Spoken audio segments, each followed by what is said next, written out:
सो मैं tradition reading शुरू करता हूँ या उससे पहले जैसे नहीं, लकी उसके जी पहले मैं यस थोड़ा सा ट्रेडिशंस का इतिहास देना एक चाहूंगा। इतिहास देना चाहते हैं, मैं वही रिक्वेस्ट करने वाला था। Thank you Bhushan ji, over to you. और स्क्रीन शेयर दे दीजिए मुझे।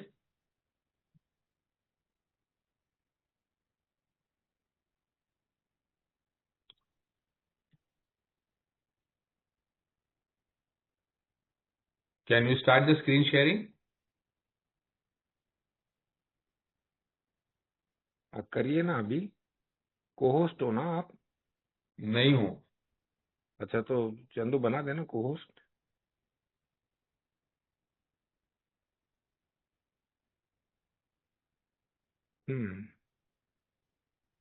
तो हाँ, अभी भूषण आप हो गए हो को yes host. Bhushan, you can go ahead Bhushan.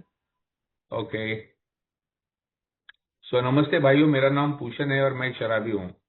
Hi Bhushan. Hi Bhushan. Hi everybody, good to see you all. मैं हाय देख रहा सर। हूँ कि हमारे ट्रेडिशंस का सेशन शुरू होने से पहले लगभग 25 लोग आज मौजूद है। और मैं समझता हूँ कि धीरे धीरे धीरे ये संख्या हमारी बढ़ने वाली है, क्योंकि एक बात है कि स्टेप्स के बारे में हमको कहीं पर भी सुनने को मिलता है, हमारे रिकवरी के बारे में ढेर सारी चीजें सुनने को मिलती है, लेकिन बहुत कम हमें सुनने को मिलता है ट्रेडिशंस के ऊपर। खास तौर पर ट्रेडिशंस के बारे में चर्चा होती भी है तो वो सिर्फ नवंबर के महीने में, वो ट्रेडिशंस मंथ माना जाता है। और वो भी दो चार अलग अलग स्पीकर्स आते हैं, अपना जो भी आधा अधूरा जहां यहाँ वहां से कलेक्ट किया हुआ नॉलेज शेयर करते हैं। तो ट्रेडिशंस के बारे में एक जो गहराई के अंडरस्टैंडिंग की जरूरत है वो शायद हमें नहीं मिलती है।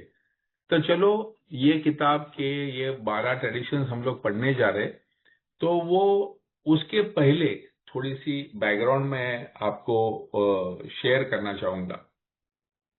सो there is this small presentation. तो काफी सारे लोगों को ऐसे लगता है कि 12 ट्रेडिशंस ये सिर्फ बिल डब्ल्यू का ही पूरा लिखा हुआ है, but as you can see on the screen कि ये भले लिखे हैं बिल ने, लेकिन उनको एडिट किया है बेटी एल, टॉम पी, और फाइनल एडिटोरियल टच जो है वो जैक अलेक्जेंडर ने दिया है, जो हमारे 1941 का जो आर्टिकल जैक अलेक्जेंडर का जो मशहूर सैटरडे इवनिंग पोस्ट का दुनिया भर में हुआ, बाद में वो हमारे साथ में काफी अच्छे से जुड़ गए थे।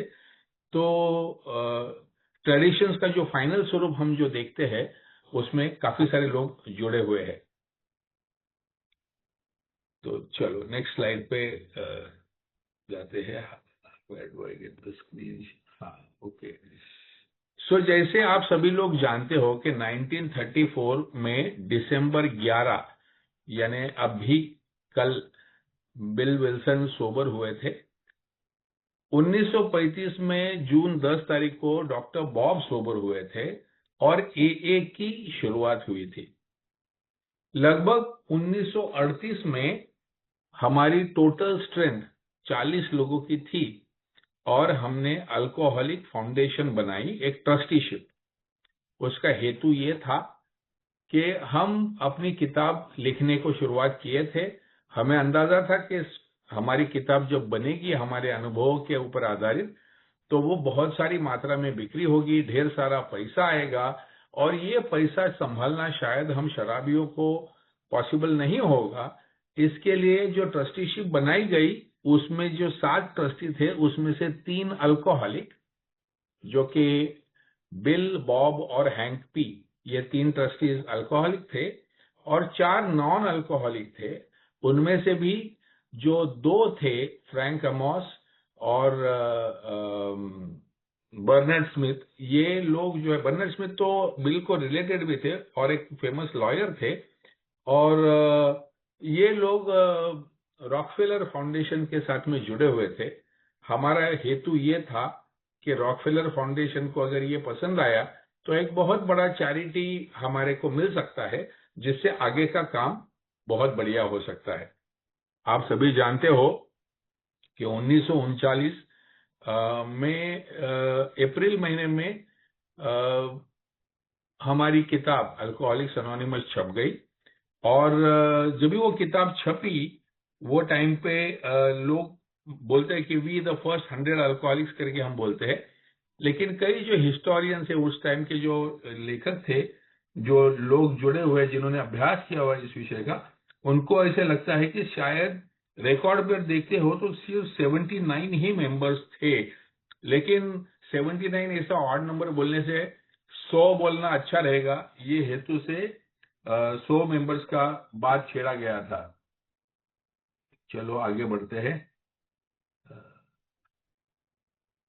वह था, आप जानते हो 1941 में सैटरडे इवनिंग पोस्ट का जैक अलेक्जेंडर का आर्टिकल आ गया और मेंबरशिप डायरेक्टली 2000 से 8000 हो गई ना। अभी आप इंटरेस्टिंग चीज देखिए कि 1939 के अप्रैल महीने में 79 या चलो 100 मेंबर थे हमारे पास में, वहां से लेके 1941 तक हम 2000 तक पहुंच गए थे। तो ये कैसे पहुंचे थे? तो बहुत सारी पब्लिकेशंस थी, लिबर्टी मैगजीन में आर्टिकल आई थी, और लोकल प्रेस पब्लिकेशंस में छोटा मोटा जो रिस्पांस हमें आ रहा था, उसकी वजह से हमारे मेंबर्स वहां पर बढ़ रहे थे। ये लार्जली एक्रोन, शिकागो और न्यूयॉर्क, ये एरिया में बढ़ रहे थे। जब ही ये सैटरडे इवनिंग पोस्ट का आर्टिकल छप गया तो सडनली मेंबरशिप जंप हो गई। 2000 से 8000, 6000 लोगों का जो कॉरेस्पॉन्डेंस था, उसको उनको सबको बिल डब्ल्यू और रूथ हॉक हमारी जो सेक्रेटरी थी, उसने मैनुअल टाइपराइटर पर टाइप कर करके सबको एक एक लेटर भेजा और साथ में अल्कोहलिक्स अनोनिमस किताब की कॉपी जोड़ी, और उसको पढ़ पढ़ के दुनिया भर में अलग अलग जगह पे ग्रुप्स बनना शुरू हो गए। अब ये जो ग्रुप्स बन रहे थे, उनके पास में एक ही किताब था, वो था ए का बिग बुक। और वो बिग बुक, और उनको पता था कि एक शराबी जब दूसरे शराबी से बात करता है तो दूर रहते, तो ग्रुप्स बनने लगे। और जब ग्रुप्स बनने लगे तो ये ग्रुप्स को पॉपुलराइज करने के हेतु लोगों ने अलग अलग आइडियाज अडॉप्ट की। तो कुछ लोगों ने जाके रेडियो पे इंटरव्यूज दिए, टीवी पे इंटरव्यूज दिए, प्रेस में अपनी स्टोरी छपवाई। उन्हीं दिनों क्लीवलैंड प्लेन डीलर में 1939 में एक पूरी सीरीज चली हुई थी कि हर सैटरडे को एक एक एक एक एक एक शेयरिंग आता था। तो ऐसा सभी जो प्रयास चल रहा था, और हमारे जो अर्ली मेंबर्स थे उनमें से क्लैरेंस एस थे क्लीवलैंड के, जिन्होंने मैराथन 12 स्टेप वर्क करके और एक पहला इंटर ग्रुप बनाया, सर्विस सेंटर उसको बोलते थे, और वहां से उन्होंने पहला टेलीफोन लेके एक मीटिंग लिस्ट छपवाई, और एक साल के अंदर वहां पर 30 ग्रुप और 300 से ज्यादा रिकवरी हो गई। तो एक मॉडल समझ में आ गया कि जब सिर्फ one alcoholic talking to another ये होता है तो प्रोसेस बड़ी स्लो होती है। लेकिन जब भी हम लोग वर्तमान पत्रों का या कोई भी मास मीडिया का अगर इस्तेमाल करते हैं, तो जो ऑलरेडी पके हुए शराबी है, waiting for some sort of a solution, ऐसे जो लोग हैं, ये हमें ढूंढते हुए आते हैं और हमारी बड़ी संख्या में रिकवरी होती है। इसी को परस्यू करते हुए 1941 में जैक अलेक्जेंडर का आर्टिकल आया और 2000 से 8000 हो गया। अब 1942 से लेके बहुत सारा इंफॉर्मेशन हमारे पास में ये ग्रुप्स के पास आने लगा। सबको मालूम था कि फाउंडेशन ऑफिस न्यूयॉर्क में है, वहां बिल डब्ल्यू खुद बैठते हैं फाउंडर, और वहां पर अपना ऑफिस है। तो जो भी झगड़े होते थे, मिसअंडरस्टैंडिंग्स होती थी, हेतु अलग अलग होते थे, हर ग्रुप के मेंबर्स को एडमिट करने के अलग अलग रूल्स हुआ करते थे। ये सब के बारे में ज्यादा क्लैरिटी और क्लैरिफिकेशन लेने के लिए सब लोग कॉरेस्पॉन्डेंस खत लिखते थे न्यूयॉर्क के ऑफिस को। लेकिन जब ये आ रहे थे खत, जब ये आ रहे थे सब, तो नॉर्मली ढेर सारे प्रॉब्लम्स ही लेकर ही आते थे, और कुछ प्रॉब्लम्स थे जो बार बार बार बार आते थे। तो बिल डब्ल्यू ने आसान तरीका करने के हिसाब से, देखो 12 कदमों का, 12 स्टेप्स का सक्सेस इतना मन पर भारी था कि उन्होंने ये सभी जो समस्याएं आई, उनके अलग अलग अलग जो हिस्से बनाए, वो हिस्से वो 12 प्रमुख प्रॉब्लम्स, समस्याएं दिखाई दी।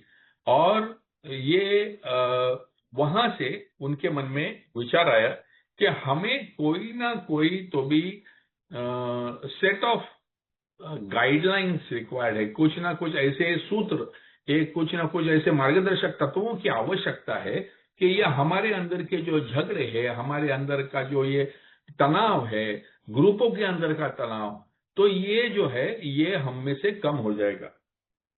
तो आप में से कई सारे लोग शौकीन लोग रहेंगे और पढ़ने में इंटरेस्ट, रुचि रखने वाले लोग रहेंगे। तो ये जो भी मैंने इंफॉर्मेशन आपको बताई, ये आपको कहाँ पढ़ने को मिलेगा? तो नीचे संक्षिप्त में दिया हुआ है, अगर आप स्लाइड देखते हो तो AA comes of age, page number 187, 192, 193, 198, 204 पे आपको इसके रेफरेंस मिलेंगे। और PIO यानी पास इट ऑन में 305, 306 एंड लैंग्वेज ऑफ आर्ट में 154 ये रेफरेंसेस आपको दिए हुए, ताकि इसकी जो और गहराई से आपको पर्सनल जो अगर फील लेना होगा आपको ये पढ़ने का, तो ये आपको यहां पर मिलेगा। तो चलो आगे देखते हैं। अभी ये जो प्रॉब्लम्स चल रहे थे, जो तो बिल डब्ल्यू काफी प्रोलिफिक राइटर थे, यानी उनको हमेशा कुछ ना कुछ लिख कर, क्योंकि वो जमाना ही था लिख कर खत लिखने का या मैगजीन लिखने का। तो हमारा ग्रेप वाइन, ये मैगजीन शुरू हो गया। ग्रेप वाइन का मतलब है जो हमारा द्राक्ष होता है, द्राक्ष का झाड़, वो वेली, तो जिस वेली के ऊपर ग्रेप्स लगते हैं उसको ग्रेप वाइन कहते हैं। और वो ग्रेप वाइन क्यों? तो वो ऐसी आड़ी टेढ़ी हर जगह पे फैलती है। जैसे AA में एक ये रहा करता था, प्रभाव रहा करता था कि AA में कोई ग्रुप में घटी हुई छोटी सी घटना भी पूरे फेलोशिप भर फैलती है, क्योंकि हमारा जो गॉसिप का नेटवर्क है, हमारा जो रूमर का जो नेटवर्क है, वो बहुत स्ट्रांग है। क्योंकि क्लासरूम में कोई बोलेगा, वो अपने स्पॉन्सर से बात करेगा, वो अपने स्पॉन्सर से बात करेगा, वो बाकी सहकारियों से, और वो फट से वो फैलती है। तो AA में कुछ भी चीज जो होती है वो हर जगह पर आसानी से फैलती है, लेकिन उसका मूल स्रोत वो इंफॉर्मेशन का कहाँ होता है? तो जहां वो ग्रेप का जो वेली है, वो द्राक्ष का जो वेली है, जो जहां से शुरुआत होती है, तो वो उन्होंने ये मैगजीन जो है कि पूरा जो हमारे अनुभव कथन है वो पूरे फेलोशिप को पहुंच सके, इस हेतु इन्होंने मैगजीन चालू की थी 1942 में। और उसी टाइम पर एक जुलाई महीने में एक आर्टिकल CHK लैंसिंग का छप गया था। ये CHK lancing of Michigan, MI यानी मिशिगन, उन्होंने वॉशिंगटोनियन सोसाइटीज का जिक्र किया था, जहां पर उन्होंने 1800s में जो स्थापन हुई संस्था थी, उसकी लगभग 1 लाख तक सदस्यता पहुंची हुई थी। इनका भी मूलभूत प्रोग्राम जो था वो एब्स्टिनेंस, शराब को बंद करना, शराब से दूर रहना, यही था। लेकिन धीरे धीरे जब ये इतनी बड़ी मात्रा में संख्या बढ़ गई इस फेलोशिप की, तो लोगों ने उनको अलग अलग मुद्दों में उलझाया। जैसे उन दिनों ब्लैक लोगों को वोटिंग देने का कि नहीं, उनके अधिकार, इसके बारे में बहुत सारी अमेरिका में इश्यूज चल रहे थे। तो कुछ पॉलिटिशियंस ने इसमें से कुछ फैक्शंस को अपने साइड में ले लिया, प्रो ब्लैक्स, कुछ एंटी ब्लैक्स ऐसे हो गए। विमेन को वोटिंग देने का कि नहीं, उसके ऊपर, विमेन के राइट्स के ऊपर था, उसमें भी लोग डिवाइड हो गए। ऐसे जो शराब को छोड़कर बाकी मुद्दे थे, ये मुद्दों को लेकर वो सोसाइटी में अपने आप में झगड़े हो गए, और वो पूरा का पूरा जो 1 लाख तक बड़ा फेलोशिप पूरा बंद हो गया। तो ये आर्टिकल जो CHK लैंसिंग ने दिया था, जब भी बिल डब्ल्यू ने ये पढ़ा, तो उन्होंने उसी आर्टिकल को बेस बनाकर एक अपना आर्टिकल लिखना शुरू कर दिया। सो उन्होंने क्या सोचा कि ये जो समस्या है, इनकी जो समस्या है वॉशिंगटोनियन सोसाइटी की, ये हर एक सोसाइटी को हम अपने आप को कैसे बचा सकते हैं, हर एक ये समस्या से अपने आप को हम कैसे बचा सकते हैं, इसके ऊपर उन्होंने सीरीज ऑफ आर्टिकल्स लिखना चालू कर दिया। और 1946 के अप्रैल महीने में ग्रेप वाइन में उनका ट्रेडिशंस को इंट्रोड्यूस करने के लिए एक आर्टिकल उन्होंने लिखा। वो आर्टिकल का नाम था an Alcoholics Anonymous tradition of relations, यानी रिश्तों को लेकर हमने तत्व कुछ बनाए हुए 12 points to assure our future. ऐसे 12 तत्व जो हमारा फ्यूचर जो है वो सेव करेंगे, जो अश्योर करेंगे। इस बात को उन्होंने वो 1946 में उन्होंने आर्टिकल लिखा। और फिर 1947 की ग्रे पॉइंट में दिसंबर में ग्रे पॉइंट में एक नोटिस आया कि क्योंकि बिल डब्ल्यू के सामने वो टाइम पे 2 सपने दिख रहे थे। एक तो डॉक्टर बॉब को ऑलरेडी कैंसर की बीमारी लग चुकी थी, उनकी तबीयत धीरे धीरे डिक्लाइन हो रही थी, तो उनके दिमाग में वो टाइम तक अपना खुद का एक कॉन्फ्रेंस होना चाहिए ऑफ इलेक्टेड रिप्रेजेंटेटिव्स, ये उनके दिमाग में एक विचार चल रहे थे। उनको काफी रेजिस्टेंस मिल रहा था, काफी सारे लोग उनके ये आइडिया के खिलाफ थे। अननेसेसरली पॉलिटिक्स हो जाएगा, ये सब, कीप इट सिंपल करके जो डॉक्टर बॉब ने जो उनको बोला हुआ है वो largely about not starting the conference था, ये कॉन्टेक्स्ट में था। लेकिन वो एक तरफ, बट वो जानते थे कि ये जो ट्रेडिशंस जो बनाए हैं, ये जो आध्यात्मिक तत्व जो हमने बनाए हैं, ये आध्यात्मिक तत्वों को बिल डब्ल्यू कहते हैं कि there are 3 types of relationships. हमारे बीच में 3 प्रकार के रिश्ते एए में होते हैं। पहला रिश्ता एक एए सदस्य का अपने समूह के साथ, दूसरा रिश्ता एक एए समूह का पूरे एए एज अ होल के साथ, और तीसरा रिश्ता एए एज अ होल का कम्युनिटी, द होल वर्ल्ड के साथ। तो ये 3 प्रमुख रिश्ते हैं जहां पर हमको सावधानी बरतनी है। तो ये जो 12 जो आध्यात्मिक तत्व जो ट्रेडिशंस के जो दिए हुए हैं, ये 12 आध्यात्मिक तत्व ये 3 जगह पर लागू होते हैं। यानी मैंने इंडिविजुअल लेवल पे क्या करना है, क्या कर सकता हूं और क्या नहीं करना चाहिए, एक ग्रुप ने एज अ ग्रुप क्या कर सकता है और क्या नहीं करना चाहिए, and AA as a whole, as a fellowship हम लोग क्या कर सकते हैं और क्या नहीं करना चाहिए। तो ये 3 प्रकार के रिलेशनशिप को ये हमने सेफगार्ड करने का प्रयास किया हुआ है। और ये एक्सप्लेन करते हुए एक 48 पन्ने का एक पैम्पलेट कॉल्ड एए ट्रेडिशंस, ये वो टाइम पे जो भी अस्तित्व में ग्रुप थे दुनिया भर में जो इनको मालूम थे, वो सब ग्रुपों में ये पैम्पलेट भेजा गया था।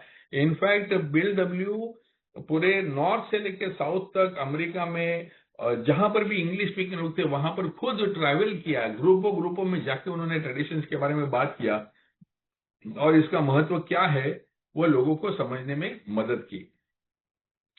सो 1949 में कन्वेंशन की तैयारी, 1950 में पहला कन्वेंशन होने जा रहा था क्योंकि एए के 15 साल पूरे होने जा रहे थे और तब तक लगभग 1 लाख सदस्य सोबर हो चुके थे। तो एक बड़े पैमाने में एक कन्वेंशन करना चाहिए, ऐसे वो टाइम पे विचार चल रहे थे। तो वो टाइम पे अर्ल टी करके मेंबर थे, उन्होंने हमारे बिल डब्ल्यू साहब को बताया कि ये जो 12 सजेस्टेड पॉइंट्स जो लिखे हैं आपने, ये पहले लॉन्ग फॉर्म में थे। अगर आप 12 स्टेप 12 ट्रेडिशन ये किताब पढ़ते हो तो वो किताब के अंत में 12 ट्रेडिशंस का लॉन्ग फॉर्म दिया गया है। तो वो जो है वो लॉन्ग फॉर्म में थे, तो वो बोले कि ये काफी क्लिष्ट लगता है और काफी लंबा चौड़ा लगता है, इसको आप शॉर्ट नहीं क्या कर सकते हो। तो अर्ल टी की मदद लेते हुए बिल डब्ल्यू ने ये लॉन्ग फॉर्म को शॉर्ट फॉर्म में बनाने का प्रयास शुरू किया और उसी साल नवंबर में ये जो शॉर्टेंड वर्जन जो आज हम लोग ट्रेडिशंस को पढ़ते हैं, ये ग्रे पॉइंट में पहली दफा छप गए और ये पूरा का पूरा इशू जो था वो आने वाले क्लीवलैंड की तैयारी में था और उसमें ट्रेडिशंस के उसके सब्सिक्वेंटली खाली 2 ही चेंजेस हुए ये डॉक्यूमेंट्स में।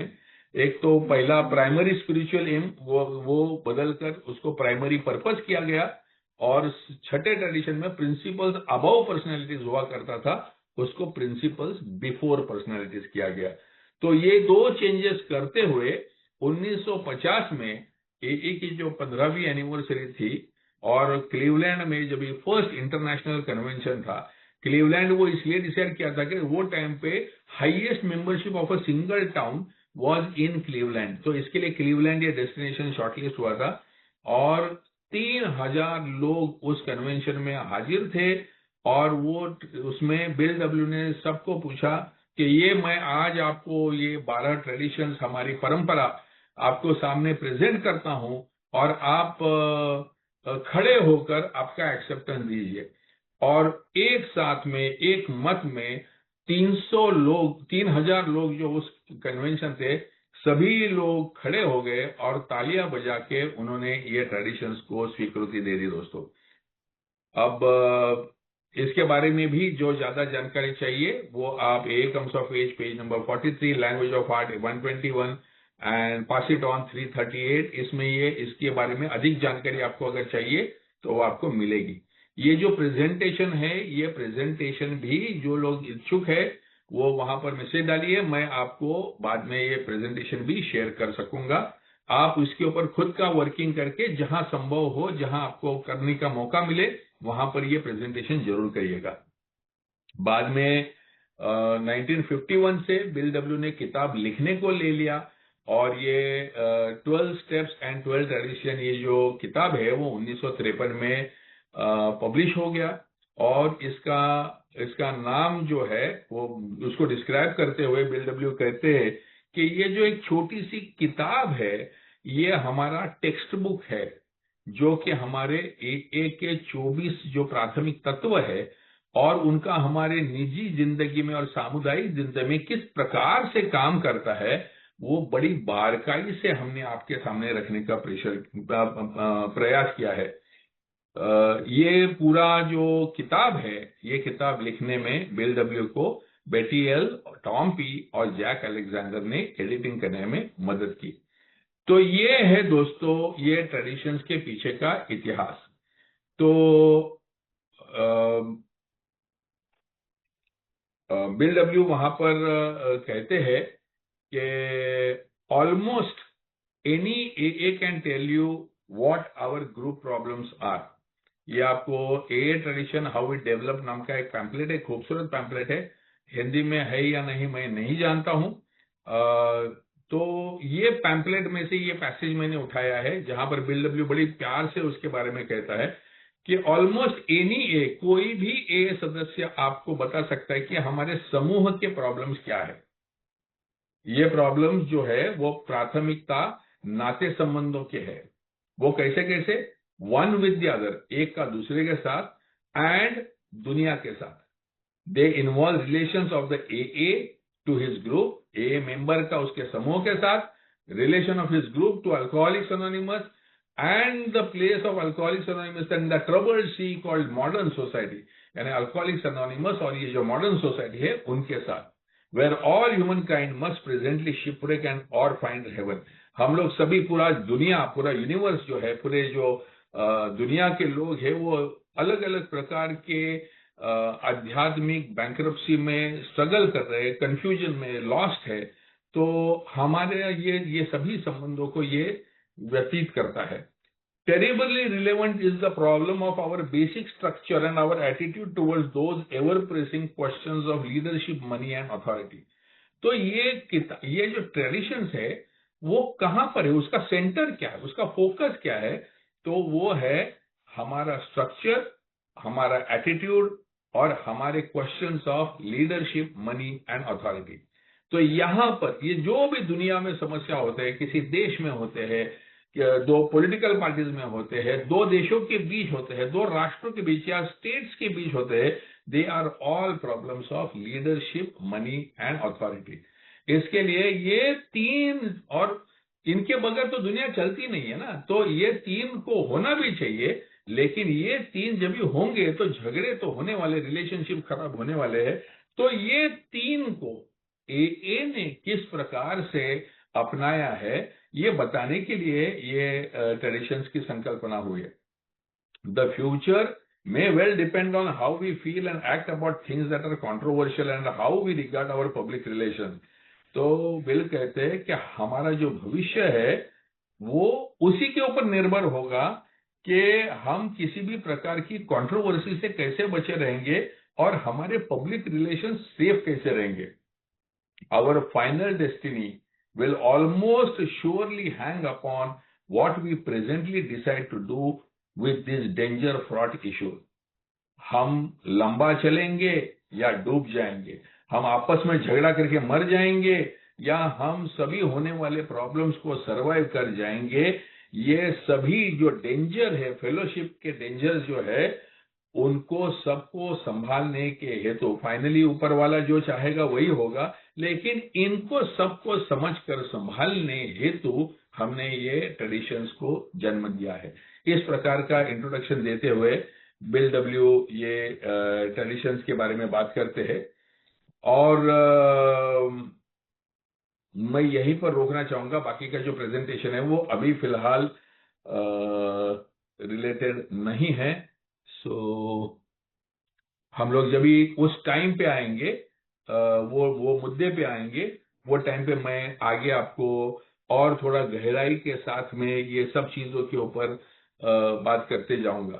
सो दोस्तों, ये है हमारा इतिहास. मतलब चालू होके 15 साल अलग अलग अलग समस्याओं को सामना करते हुए हम बचे और सिर्फ 2 जनों से शुरुआत होकर 15 साल में 1 लाख सदस्यों तक हमारी जो ग्रोथ हुई. और ये ग्रोथ होते होते होते हमने जो भी दुनियादारी सीखी, हमने अपने आप के बारे में, लोगों के बारे में, शराबियों के बारे में, लोग शराबियों से क्या अपेक्षा रखते हैं और हम लोगों से क्या अपेक्षा रखते हैं, ये सब को चीज को समझते हुए पैसे के प्रति हमारा ओपिनियन क्या होगा, पावर के प्रति हमारा ओपिनियन क्या होगा, ये सब को समेटते हुए हमने ये 12 ट्रेडिशंस का संग्रह हमने स्वीकार कर लिया है दोस्तों. तो इसका इंपॉर्टेंस कितना है और इसकी गहराई कितनी है, ये आपको समझ में आया. अभी जो लोग और भी इच्छुक है, तो एक GSO न्यूयॉर्क ने पब्लिश किया हुआ वीडियो है जो YouTube पर अवेलेबल है. उसका नाम है बिल डिस्कसेस 12 ट्रेडिशंस. तो बिल डब्ल्यू ने खुद ने ये ट्रेडिशंस की हमको क्यों जरूरत पड़ी वो समय पर वो बताते हुए लगभग 1.5 घंटे का ये वीडियो रिकॉर्डिंग है बिल डब्ल्यू का. बिल डब्ल्यू को लाइव जिन लोगों ने देखा नहीं है वो अवश्य ये वीडियो को ये करे. ऑफकोर्स इंग्लिश में है, थोड़ा समझने में जो लोगों को इंग्लिश दिक्कत है थोड़ा सा शायद तकलीफ हो सकता है, लेकिन एक दफा आप बिल डब्ल्यू के वेवलेंथ पे पहुंच जाते हो, फिर वो क्या बताने का कोशिश कर रहा है वो फटाफट आपको समझने लगता है. तो ये था संक्षिप्त इतिहास जो मैं आप लोगों के सामने रखना चाहता था. भाइयों, बहुत बहुत धन्यवाद चंदू, मुझे ये प्रेजेंटेशन करने का मौका दिया. And over to you. Now we can begin with tradition 1. Sure, thank you very much Bhushan. मैं आपसे रिक्वेस्ट करूंगा एक बार वो ग्रुप कॉन्शियस भी ले ले, क्योंकि अभी हम 10 बज रहे हैं अभी और मेंबर्स अभी पीक पे हैं 29-30. 9 बजे या 9:30 बजे वाला. भूषण. हाँ. सो दोस्तों, आज जब मीटिंग शुरू हुई वो टाइम पे मीटिंग शुरू होते समय यूजुअल वही 14-15 लोग थे जैसे हर मीटिंग में पहले भी हुआ करते थे, और फिर बढ़ कर हम लोग लगभग 30-35 के आसपास पहुंचते. तो सब लोग कह रहे थे फिर हम लोग ये 9 से 9:30 का प्रयास क्यों कर रहे, तो फिर 9 बजे था वो क्या बुरा था.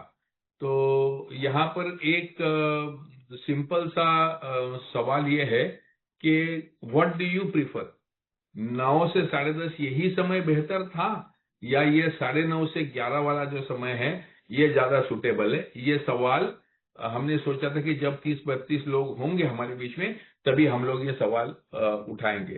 तो आपका क्या ओपिनियन है वो कृपया. So ready for both time is one opinion. Lucky is saying 9 is better. तो हम सभी रिवाइवर ग्रुप के वो व्हाट्सएप ग्रुप पे है, वहां पर अगर हम डालेंगे तो शायद ये ट्रैक रखना आसान होगा. What do you say, how do we keep track of this? Chandu is the master ना. हाँ, चंदू नहीं, भाई मैं बता. अभी के अभी एक पोल डाल देता हूँ या मीटिंग इधर खत्म होने के मैसेज में डाल अंदर. देंगे तो भी हर्जा नहीं. मैसेज में डाल रहे लोग तो हाँ, लाइव तो वोटिंग हो मीटिंग रही खत्म है होते यहाँ होते पर. हम ले लेते हैं, क्योंकि वो तो फिर पूरे 800 लोगों का होगा तो फिर से वही प्रॉब्लम होगा जो हमें हाँ, पिछली बार होता तो था. लास्ट टाइम बहुत व्हाट्सएप सारे लोगों फंक्शन. ने ऐसा ओपिनियन दिया था जो लोगों ने एक भी मीटिंग भी अटेंड नहीं किया है. एग्जैक्टली. सो और ये मैं बोलता हूँ, ये जो 30 लोग हैं ना चंदू, पॉल इन तक ही रेस्ट्रिक्ट रख, क्योंकि this are the people who are there always. WhatsApp group में कैसे करूंगा? अब वो तेरा तेरा है इशू. सो राहुल ने ठीक है. ओपिनियन दिया है 9 बेटर है. नंदू ने ओपिनियन दिया है कि 9:30 इज बेटर, क्योंकि बहुत सारी फिजिकल मीटिंग 9 बजे खत्म होती है तो वो खत्म करके 9:30 बजे जुड़ने में आसानी होती है. तो आगे और लोगों के ओपिनियंस फटाफट डाल दीजिए दोस्तों, तो हम लोग एक निर्णय पे आ सके. 9 या 9:30. Raise hand will be better. Vikas का ओपिनियन है 9:30 is better by Surendra T. 9:30 बराबर है. आपके का भी ओपिनियन 9:30 है. कोई काउंट कर रहा है क्या? सुशांत ने 9 बोला है, विकास ने 9:30 बोला है, नीलेश ने 9 बोला है.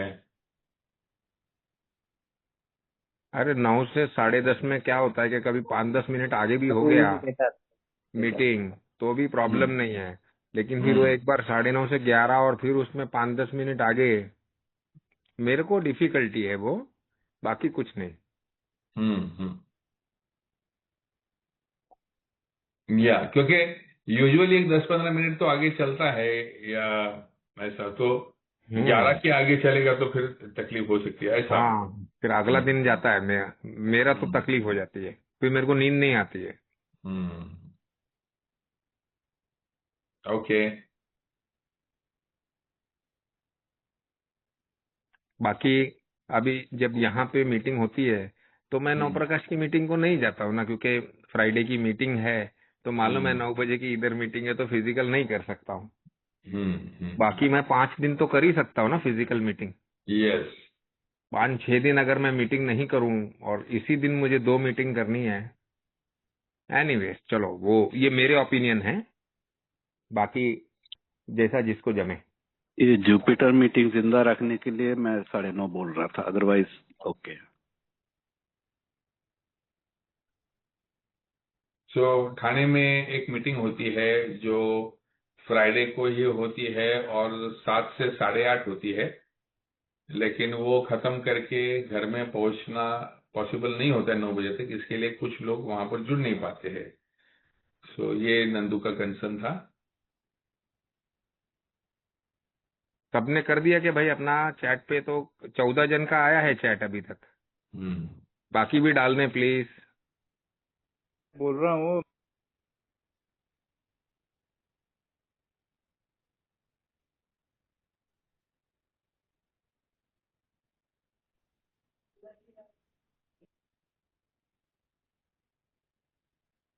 हम्म. 9 से 11:30 भी चलेगा.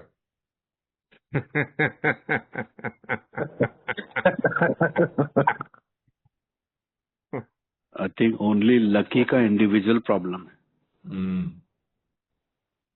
बुढ़ा जो हो रहा है. हाँ, कॉमन वेलफेयर कम्स फर्स्ट बाबा.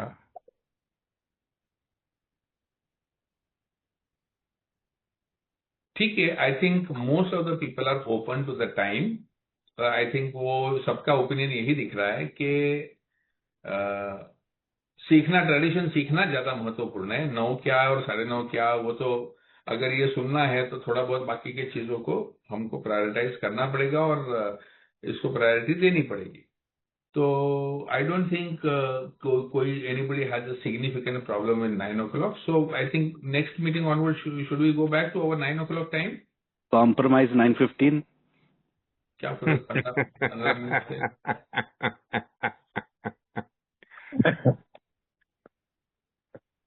वैसे भी ट्रेडिशन है.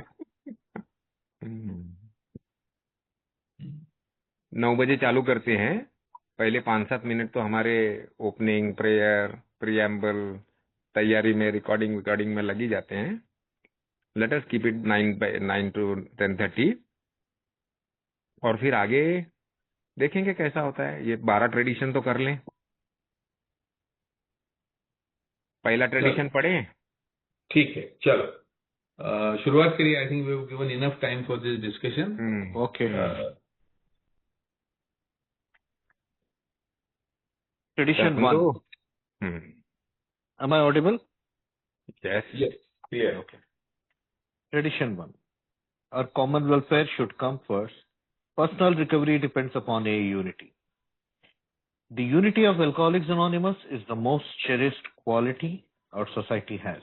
Our lives, the lives of all to come, depend squarely upon it. We stay whole or AA dies. Without unity, the heart of AA would cease to beat. Our world, our trace, would no longer carry the life-giving grace of God. His gift to us would be spent aimlessly.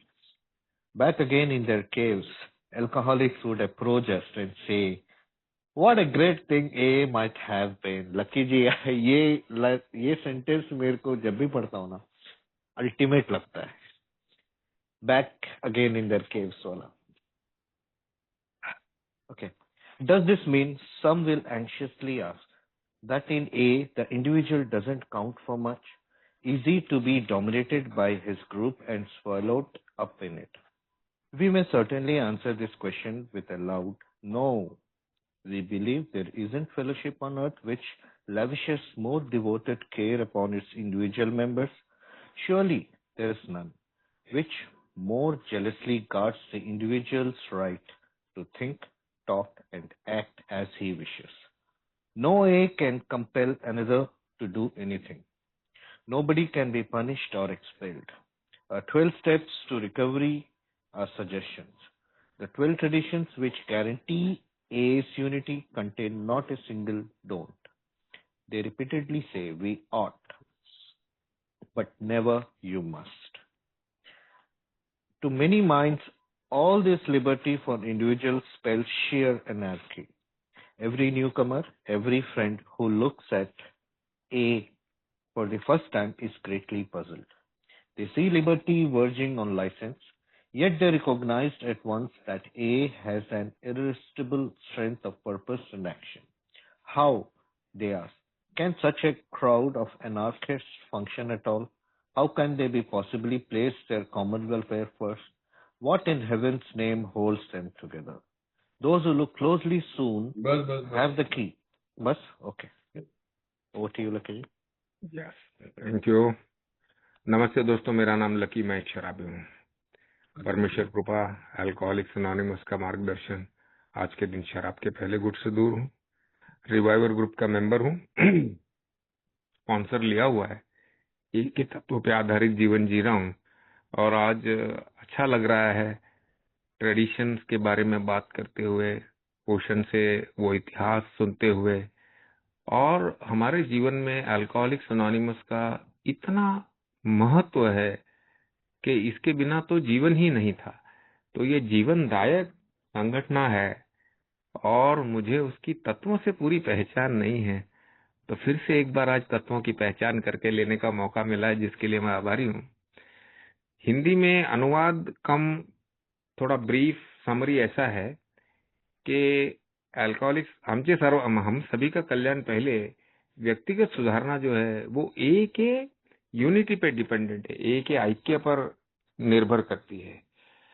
Bill लिखता है कि alcoholics anonymous की एकता हमारी society की सबसे प्रिय और कीमती विशेषता है।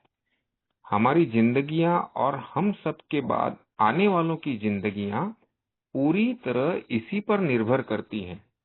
या तो हम एक रहेंगे या ए समाप्त हो जाएगी।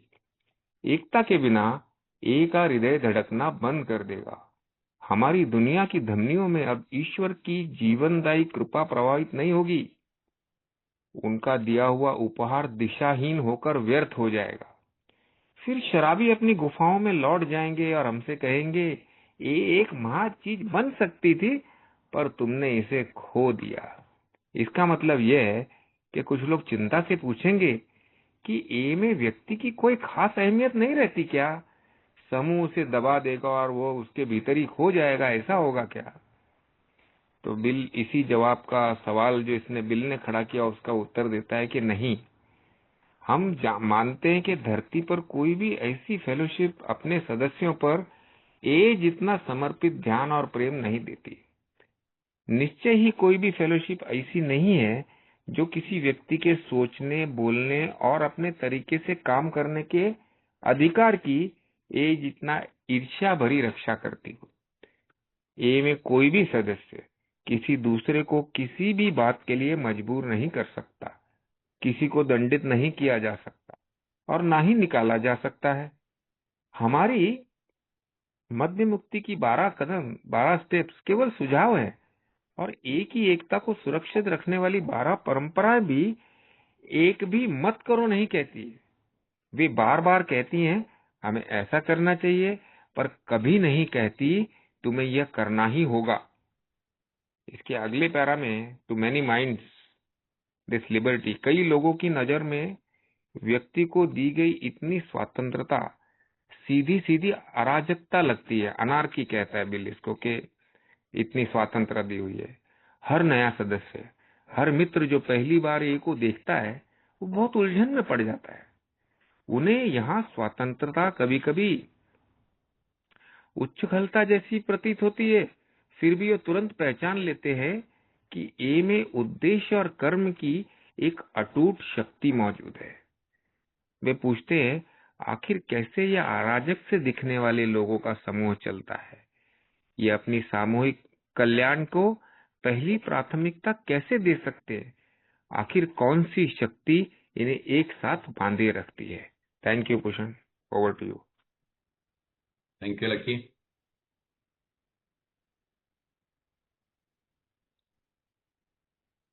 तो दोस्तों, ये जो भी हमने पढ़ा, इसमें से जो कुछ पॉइंट्स हम लोग, जो मूलभूत जो पॉइंट्स है, पहला पॉइंट बिल्डब्ल्यू कहने का कोशिश करता है, ये पूरी ट्रेडिशन जो है वो कॉमन वेलफेयर के बारे में है।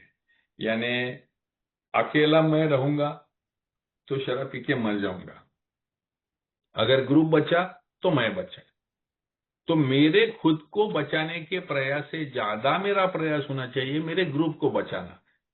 अगर ग्रुप इंटैक्ट रहा तो ग्रुप के सभी सदस्य इंटैक्ट रहेंगे। ये इसके ऊपर का स्पिरिचुअल प्रिंसिपल है। मुझे याद है, मैं 2005 के कन्वेंशन में जब भी कनाडा गया था, तो हमारे Leonard Blumenthal newly elected class A trustee chairperson थे, और उन्होंने टॉक दिया था कि none of us is better than all of us, that is the principle of unity. And वो वाक्य मेरे दिमाग में अभी भी रह गया कि हम हमेशा अपनी सोचते हैं, लेकिन हम में से कोई भी एक आदमी इतना अच्छा नहीं है कि जो सब मिलके हम हम में अच्छाई है। So none of us is better than all of us. तो इसके अंदर जो तत्व दिए हैं वो पहले 3 तत्व जो अभी तक हमने जो इसमें देखे हैं, पहला है विदाउट यूनिटी ए डाइज।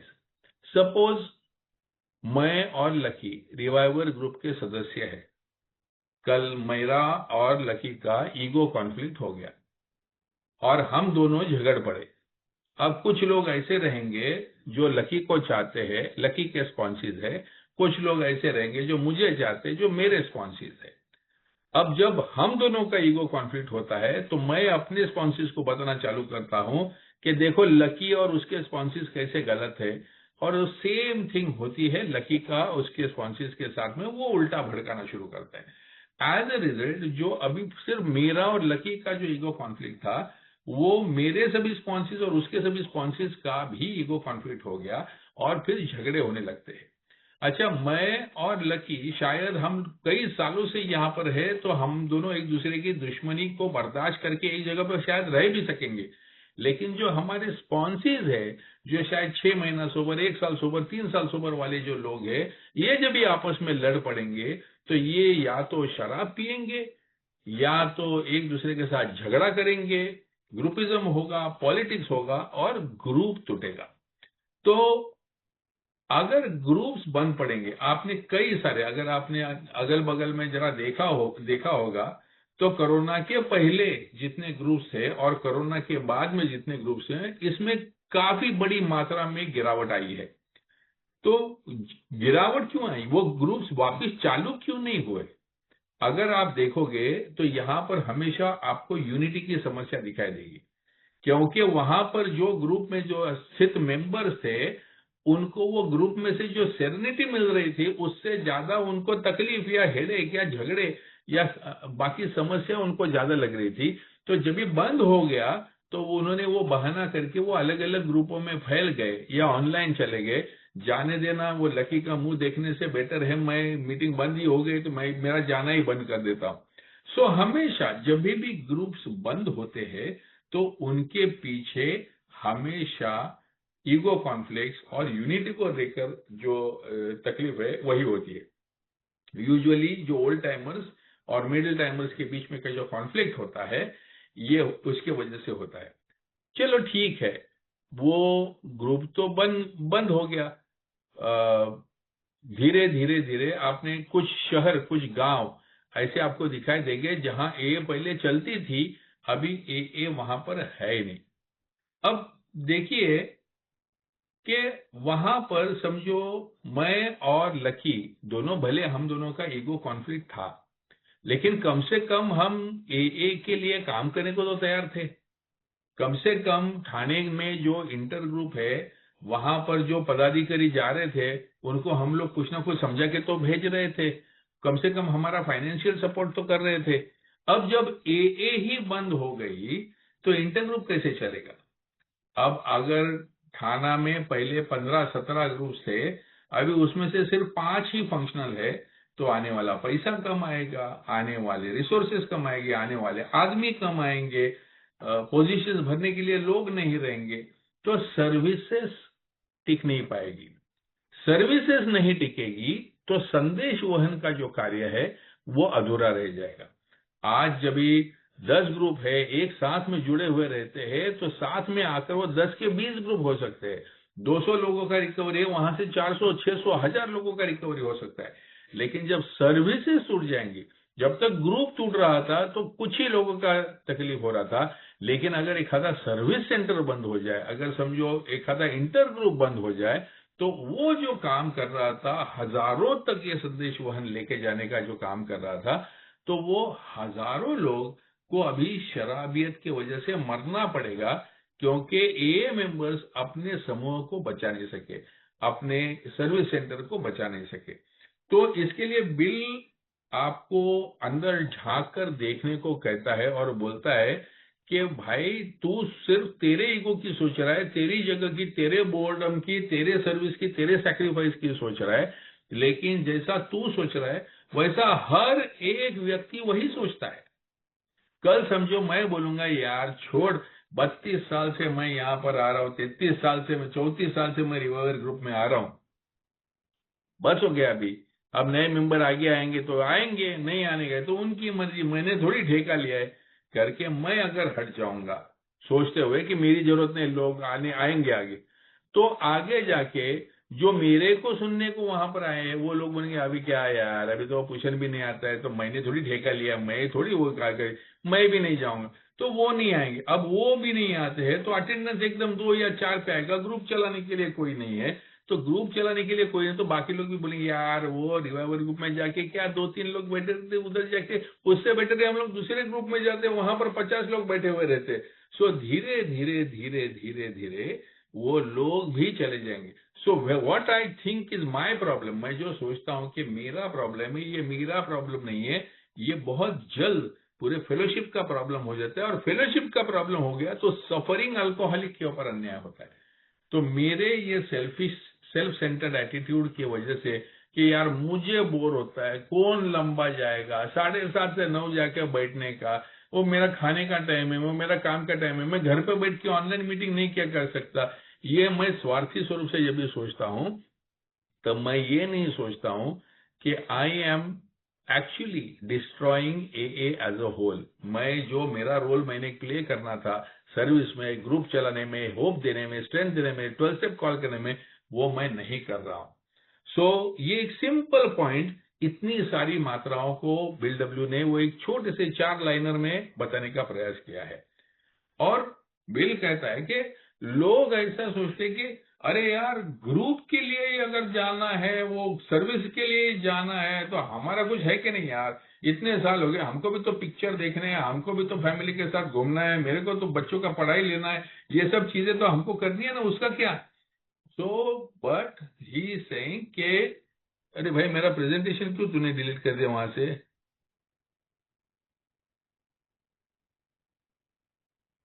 एक सेकंड। सॉरी भूषण, मैं सोचा कि शेयर कर लूं 12 स्टेप्स एंड 12 ट्रेडिशन की तरफ। नहीं रे, मैं वो प्रेजेंटेशन शेयर कर रहा हूँ, that's my reference point. Sorry.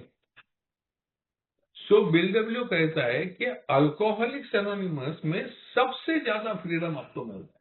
बोलता है दुनिया में एक ऐसा ऑर्गेनाइजेशन दिखाओ या क्लब दिखाओ या कोई ऐसी यूनियन दिखाओ कि आप मीटिंग का समय 7:30 से 9 है, आप 8 बजे आओ तो भी चलता है, 8:30 बजे आओ तो भी चलता है, नहीं आओ तो भी चलता है, एक रोज मीटिंग करो तो भी चलता है, हफ्ते में एक करो या खाली बर्थडे टू बर्थडे साल में एक दफा है तो भी चलता है। ना अटेंडेंस की कंडीशन है, ना पैसा देने की कंडीशन है, ना हमारे लिटरेचर को मानने की कंडीशन है कि भाई बिग बुक नहीं, मैं I don't believe in big book. Okay भाई, तू आ जा। I don't believe in God. Okay fine, तू आ जा। I don't like you people. Okay fine, तू सोबर रह सकता है तो तू रह ले भाई, किसी भी तरीके से। तो पूरा फ्रीडम जितना दिया हुआ है कि कोई भी मेंबरशिप का रूल नहीं है, कंफॉर्मिटी का कंपल्शन नहीं है, इतना लिबर्टी देने वाला दूसरा कोई भी संगठन दुनिया में बताओ। बिल डब्ल्यू आपको ललकारता है, चैलेंज करता है कि इतना फ्रीडम कौन दे सकता है आपका। तो ये फ्रीडम जो है ये वो नहीं है। अब बिल डब्ल्यू यहाँ पर पैराडॉक्स यानी विरोधाभास, यानी ये एक तरफ हम लोग बोलते हैं कि मेरी कमिटमेंट है कि ग्रुप को जिंदा रखना है, दूसरी तरफ मैं बोलता हूँ मेरे पास इतना फ्रीडम है कि मैं नहीं गया तो भी चलता है, कोई मुझे रोकने वाला टोकने वाला नहीं है। तो ये पैराडॉक्स ये चलता कैसे है, ये फ्रीडम भी है और ये जिम्मेदारी है, तो ये बेवड़ों को तुम जिम्मेदारी के साथ में रह कैसे सकते हो। उसके पीछे का वो बोलता है कि हमारा जो डर है, वो हमारे अंदर जो रिस्पेक्ट है, वो ओबीडियंस टू स्पिरिचुअल प्रिंसिपल्स का है। क्योंकि हमें पता है, हमें जॉन बार्लिकॉन वो हमारे पीछे शराब की लटकती हुई तलवार जो है ये हमेशा से है। अगर मैं आध्यात्मिकता से ढल जाऊं तो फाइनल पनिशमेंट क्या है वो हम सब जानते हैं।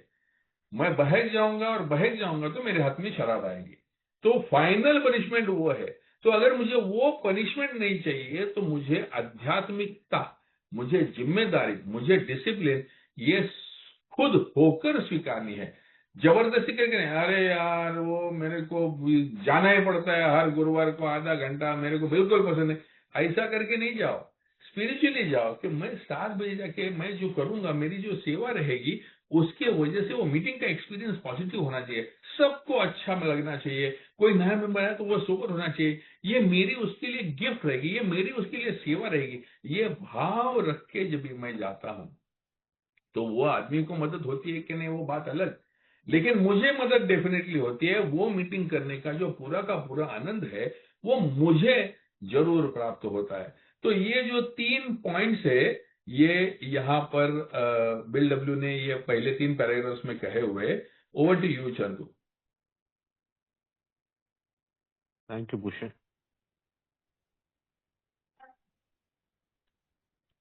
Now you can read. Okay, again okay, एक सेकंड शेयर करता हूँ मैं।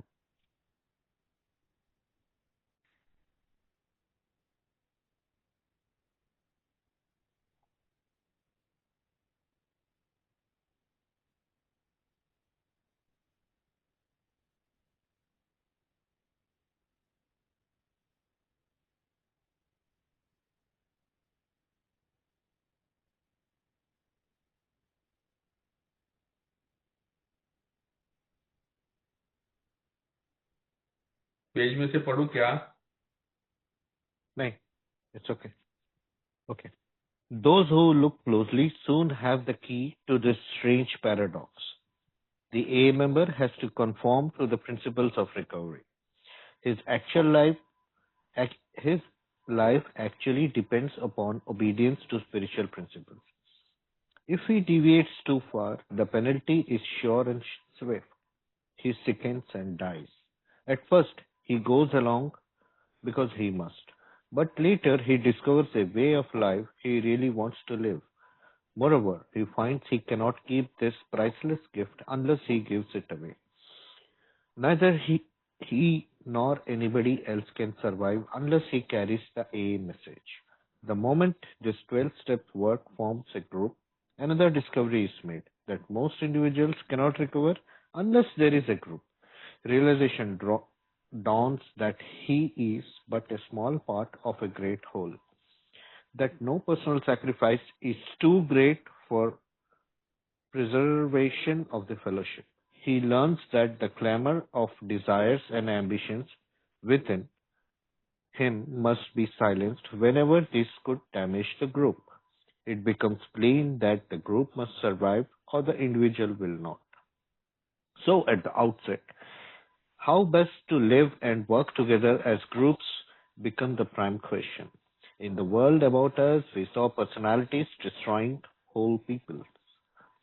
The struggle for wealth, power, and prestige was tearing humanity apart.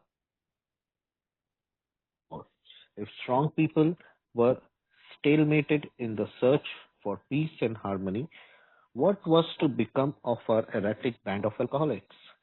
As we had once struggled and prayed for individual recovery, just so earnestly did we commence to quest for the principles through which AA itself might survive.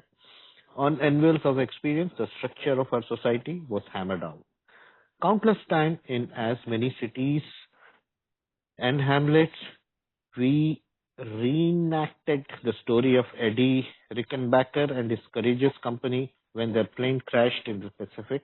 Like us, they had suddenly found themselves saved from death, but still floating upon a perilous sea. How well they saw that their common welfare came first. None might become selfish of water or bread.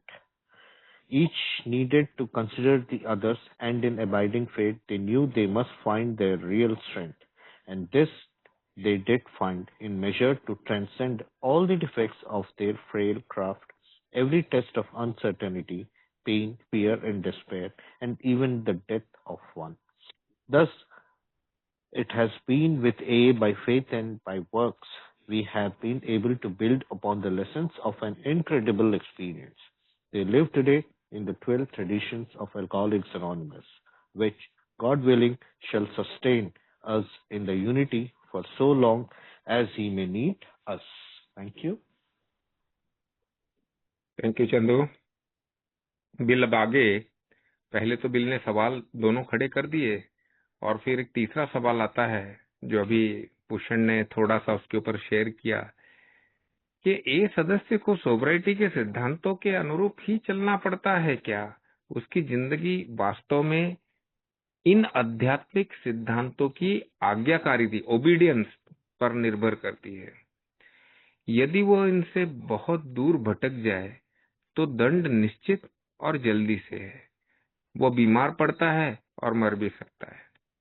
शुरुआत में वो इसलिए चलता है क्योंकि उसे चलना पड़ता है, लेकिन बाद में उसे एक ऐसा जीवन मार्ग मिलता है जिसे वह वास्तव में जीना चाहता है। इसके अलावा उसे यह भी समझ आता है कि इस अनमोल उपहार को तब तक सुरक्षित नहीं रख सकता जब तक वह इसे आगे न बांटे। न वह न कोई और तब तक टिक सकता है जब तक वह ए का संदेश आगे न पहुंचाए। जैसे इस 12वें कदम का काम शुरू होता है, एक समूह बनता है। एक और खोज होती है कि अधिकांश व्यक्ति तब तक स्वस्थ नहीं हो पाते जब तक कोई समूह न हो।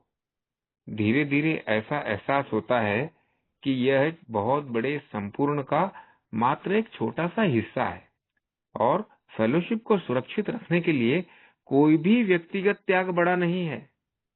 वो सीखता है कि उसके भीतर की इच्छाओं और महत्वाकांक्षाओं का शोर तब शांत करना होगा जब वे समूह को नुकसान पहुंचा सकते हों। यह बिल्कुल स्पष्ट हो जाता है कि समूह का जीवित रहना अनिवार्य है, वरना व्यक्ति भी जीवित नहीं रह सकते। इसके अगले पैरा में बिल कहता है, इस प्रकार शुरुआत में ही यह सबसे महत्वपूर्ण प्रश्न बन गया कि समूह के रूप में एक साथ सबसे अच्छे तरीके से कैसे जिए और काम करें। हमने अपने चारों ओर की दुनिया में देखा कि व्यक्तियों के अहम का टकरावट पूरे समुदाय को नष्ट कर रही है।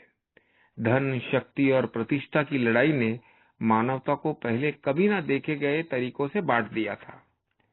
यदि ताकतवर लोग भी शांत और सामंजस्य की खोज में असफल हो रहे थे, तो फिर हम जैसे अनियमित और अस्थिर शराबियों का क्या होगा?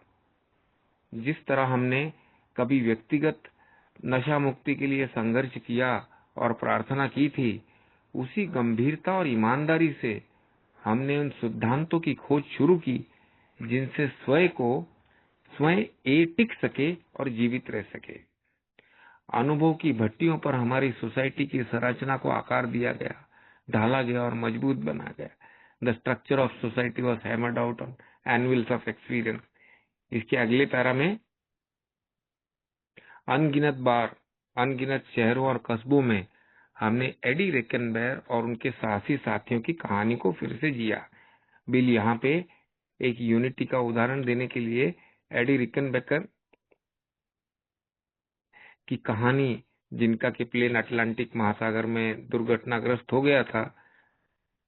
जब उनका विमान प्रशांत महासागर में दुर्घटनाग्रस्त हो गया था, हमारी ही तरह वे अचानक मृत्यु से बच तो गए थे, पर अभी भी एक खतरनाक समुद्र पर तैर रहे थे।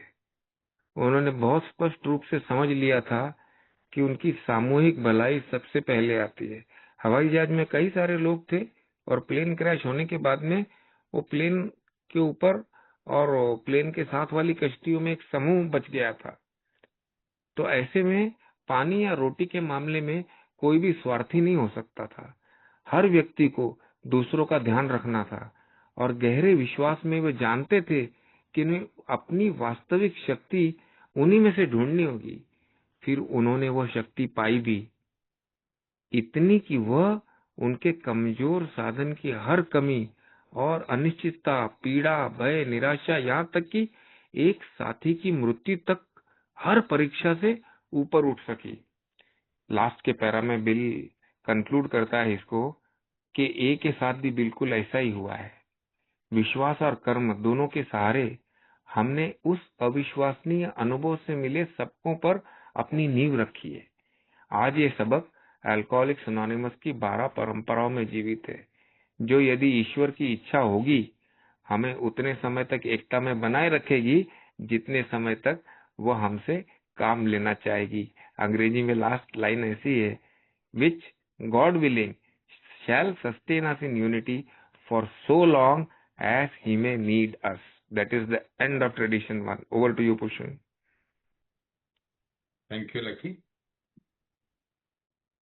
तो दोस्तों, एक समूह क्या होता है, एक AA का ग्रुप हम लोग कहते हैं, वो क्या होता है? लेट्स ट्राई टू अंडरस्टैंड कि रिवाइवर ग्रुप, ये नाम से जो हम लोग समूह को जानते हैं, ये समूह क्या है, इसका अस्तित्व क्या है?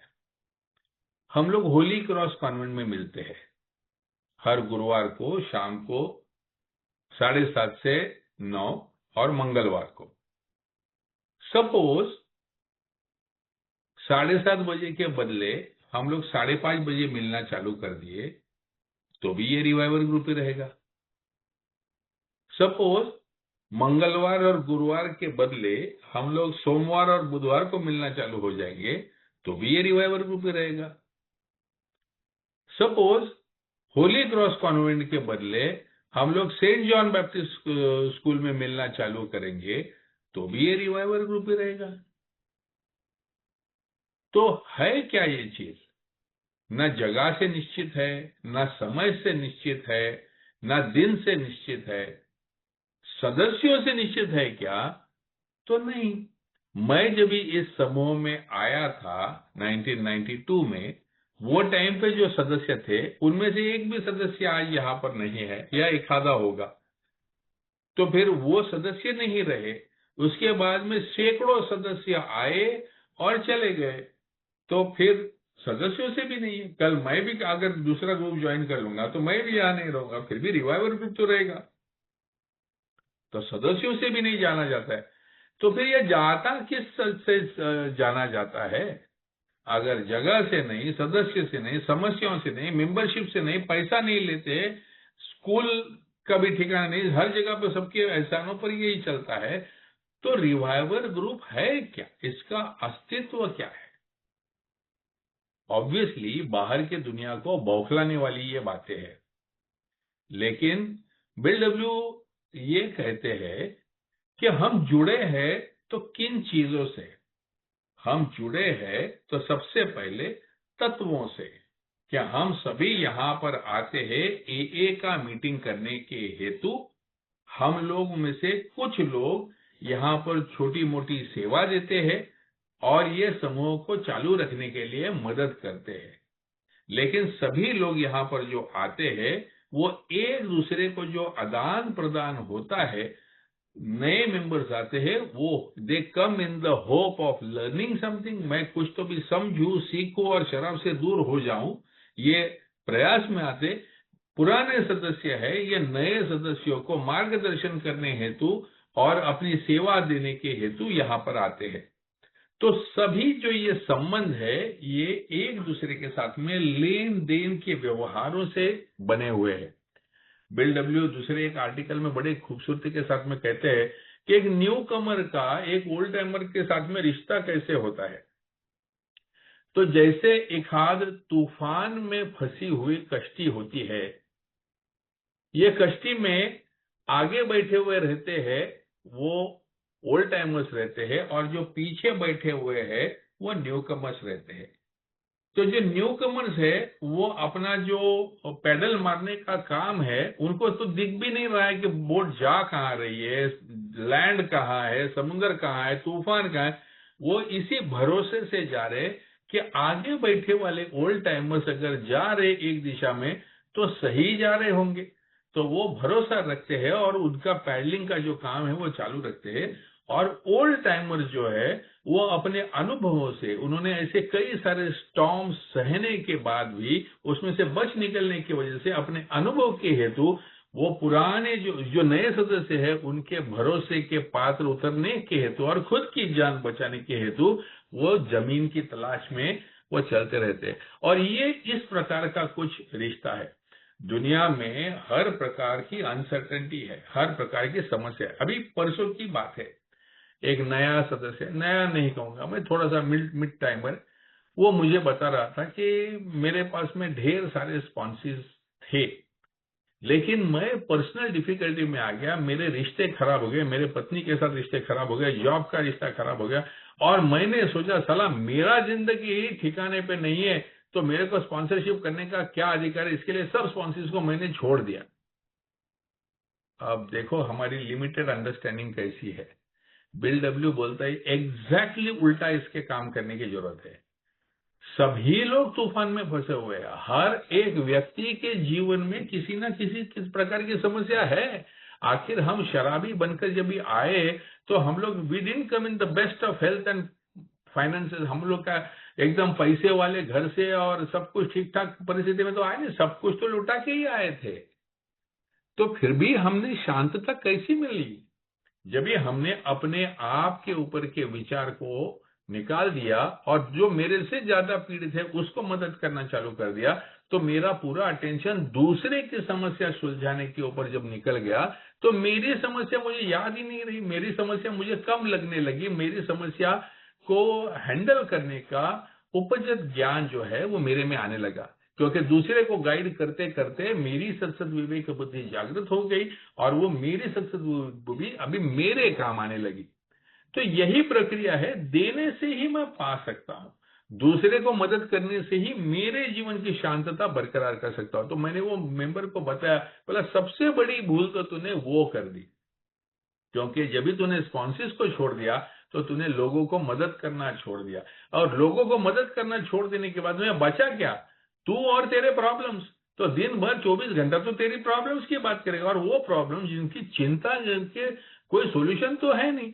तू चिंता करके तेरी बीवी वापस नहीं आने वाली, तू चिंता करके तेरा जॉब वापस नहीं आने वाला है, तू चिंता करके जो डैमेजेस हुए हैं वो भर निकलने वाले नहीं है। तू सिर्फ चिंता करके अपने आप को आइसोलेट कर लेगा, डिप्रेशन में चला जाएगा, डॉक्टर के पास जाएगा, गोलियां खाएगा और बोलेगा AA did not work for me.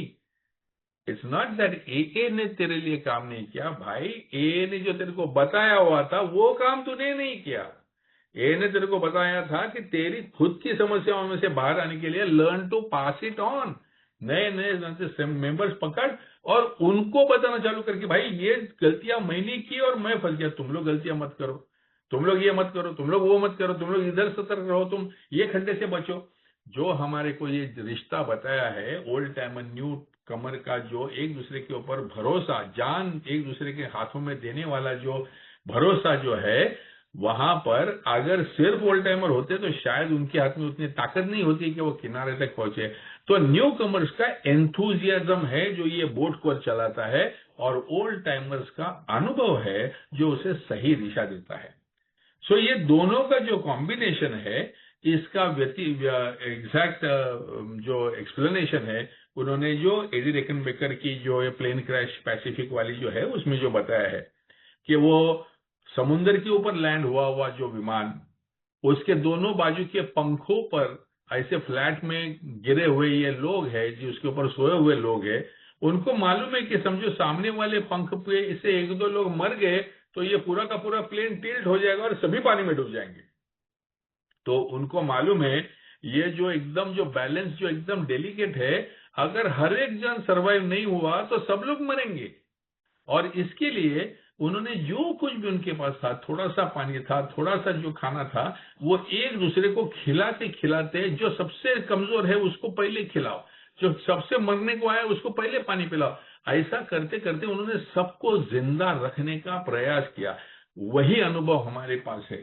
जो हमारी सबसे कमजोर कड़ी है उसको सबसे ज्यादा मदद की जरूरत होती है। जो सबसे न्यू कमर आया हुआ है, जो लाइफ ब्लड हम लोग बोलते हैं अल्कोहलिक्स एनोनिमस में, उसके ऊपर सभी का ध्यान होना चाहिए, उसको बचाना चाहिए। क्योंकि वो बचेगा तो हमारे समूह को की गति बढ़ते जाएगी, सोबराइटी बढ़ते जाएगी। जैसे सोबराइटी बढ़ने लगेगी वैसे सेवा के लिए उपलब्ध होंगे लोग, पैसा ज्यादा आएगा, हम काम बेहतर कर पाएंगे और शराबी बढ़ेंगे।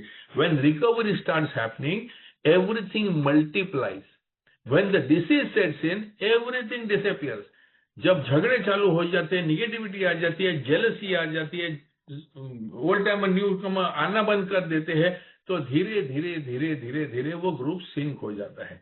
अभी हम लोगों ने कुछ ग्रुप्स देखे हैं थाना में कि जो हम लोगों ने बड़े एंथुजियाज्म में चालू तो कर दिए, बहुत कुछ ने मेहनत की, और जैसे थोड़ा सा चल पड़ा तो एकदम न्यू कमर के हाथ में वो ग्रुप थमा दिया और ओल्ड टाइमर वहां से हट गए। ओल्ड टाइमर हट गए और न्यू कमर बोलते साले यार मेरे गले में कहां से ये माला डाल के सब लोग निकल गए, मैं फुकट में अटक गया साला रोज का। और धीरे धीरे वो भी आना बंद हो गया और वो ग्रुप अभी कैसे वैसे कुछ बंद हो गए, कुछ ऐसे चालू है कि बंद है, ऐसी अवस्था में है। सो दोस्तों, ये जो कश्ती है अल्कोहलिक्स एनोनिमस की, ये एक दूसरे के सहकार्य से और एकता के तत्व पर ही चल सकती है। इस भाव को व्यतीत करने के लिए बिल डब्ल्यू ने ये निबंध लिखा है ऑन कॉमन वेलफेयर, विच जो हम अब स्वीकार करते हैं हमारी पहली ट्रेडिशन करके। Thank you very much for giving me chance to share here. दोस्तों, आज का ट्रेडिशन 1 तो हो गया है, तो मैं अपने मेंबर से रिक्वेस्ट करूंगा, कोई सवाल है या कोई शेयरिंग करना चाह रहा है तो कर सकते हैं, क्योंकि हमारे पास 12 मिनट और हैं। सो अपना हाथ ऊपर कर सकते हैं और प्रश्न भी पूछ सकते हैं। ताली बजा रहे हैं कल्पेश जी, कोई भी क्वेश्चन पूछिए। ओके कल्पेश। शराब, मेरा नाम कल्पेश।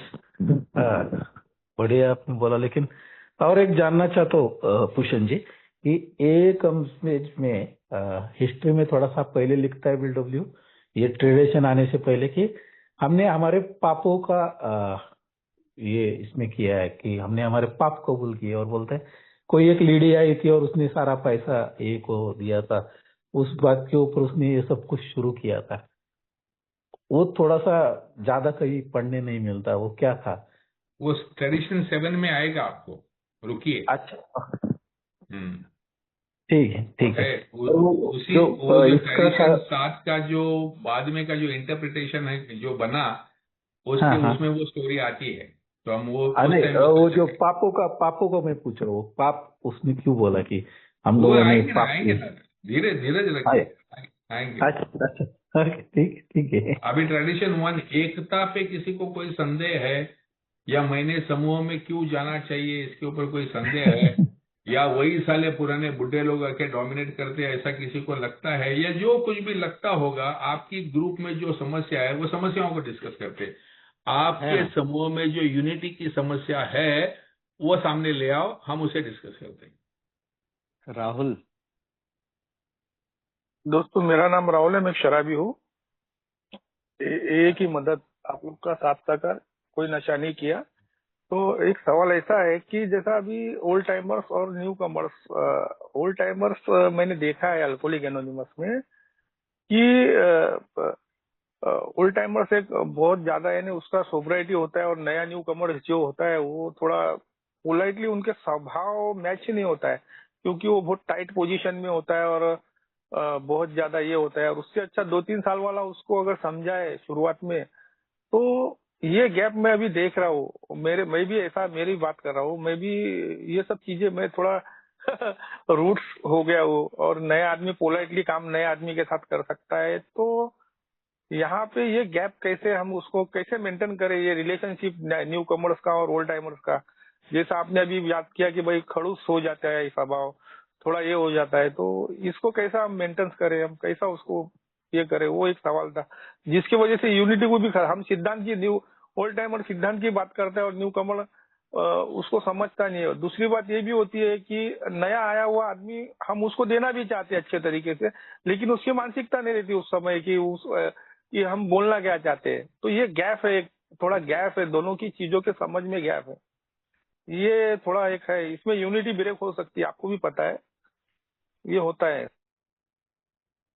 कि कई न्यू कमर है कि ग्रुप छोड़ देते हैं कि हम उसको अच्छे से बोलना चाहते हैं, हम कभी रूड भी स्वभाव वापरते हैं कि भाई अच्छा बोलना चाहते हैं उसको कि भाई उसके भलाई के लिए है, आप मीटिंग डिस्टर्ब मत करो, लेकिन वो ग्रुप भी छोड़ के चला जाता है, फिर आता नहीं है। ऐसे बहुत सारे किस्से होते हैं। ये एक सवाल था। ओके, सो क्या होता है? सो ओल्ड टाइमर कौन है?